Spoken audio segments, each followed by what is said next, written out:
Mheshimiwa Waziri Mkuu, mafundo na mazingativu kwa Kiingereza ama kwa Kikinga ni retreat, au kwa lugha tuliozoea ni kikao kazi. Kwa hiyo usije ukadhani Mheshimiwa Waziri amekuleta kwenye tukio tofauti, ni kikao kazi. Lakini Mheshimiwa Waziri wetu ametufundisha Kiswahili fasaha, tuseme ni kikao cha mafundo na mazingativu. Tunafundana na kupeana mambo ya kuzingatia katika kazi zetu. Mheshimiwa mgeni rasmi, Wizara ya Habari, Utamaduni, Sanaa na Michezo imekuwa katika utaratibu wa kuandaa vikao kazi hivi kila mwaka.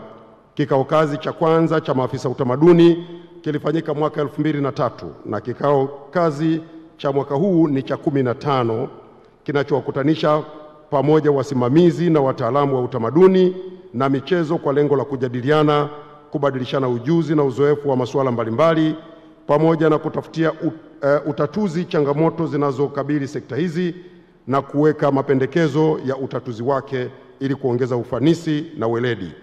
Pia vikao kazi hivi ni jukwaa la kuibua fursa za kukuza na kuendeleza sekta za utamaduni na michezo, ikiwemo kuongeza ubunifu katika kuibua vipaji na kuzalisha kazi bora za utamaduni na sanaa ili ziwe kichocheo cha kuzalisha ajira na kuinua uchumi kwa mtu mmoja mmoja na taifa kwa ujumla.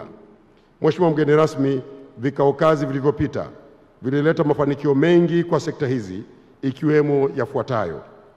Kwanza ni kutatuliwa kwa changamoto mbalimbali zinazokabili utekelezaji wa majukumu ya maafisa utamaduni na maafisa maendeleo ya michezo nchini. Mfano, changamoto ya ukosefu wa rasilimali watu kwa sekta ya utamaduni na michezo na kuwezesha kuongezeka kwa idadi ya wataalamu wa utamaduni kutoka 43 mwaka 2021 hadi 123 mwaka 2025 na maafisa maendeleo ya michezo 48 mpaka maafisa maendeleo ya michezo 139 mwaka 2025, na ndio maana unaona ukumbi umejaa. Vinginevyo, kabla ya Mheshimiwa Dr. Samia Suluhu Hassan hajasema tuongeze maafisa utamaduni na maafisa michezo, tusingechukua ukumbi huu kwa sababu usingetosha. Lakini alivyotuongezea idadi, basi tumekuwa wengi. Alhamdulillah, tunamshukuru sana. Tuko tayari kwa kazi ya kuendeleza utamaduni wa Mtanzania na kuendeleza michezo ya Watanzania. Jambo jingine ni kuanzishwa kwa kitengo cha utamaduni, sanaa na michezo katika mamlaka za serikali za mitaa na kuleta ufanisi katika utekelezaji wa majukumu kwenye sekta za utamaduni, sanaa na michezo katika mamlaka hizo. Mheshimiwa Waziri Mkuu, wanapiga makofi kwa sababu huko nyuma walikuwa wanabagazwa, lakini sasa hivi wana heshima. Tumpigie makofi mengi sana Mheshimiwa Dr. Samia Suluhu Hassan. Tuna heshima, hatuna heshima? Samia Suluhu Hassan.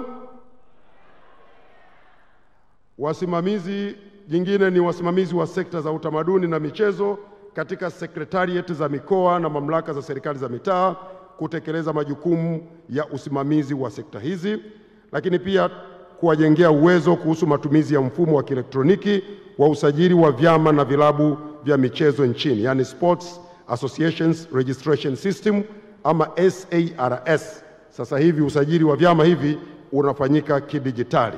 Lakini jambo jingine kubwa ambalo limefanywa kutokana na matokeo ya vikao kazi hivi ni kuhakikisha maendeleo ya sekta ya michezo.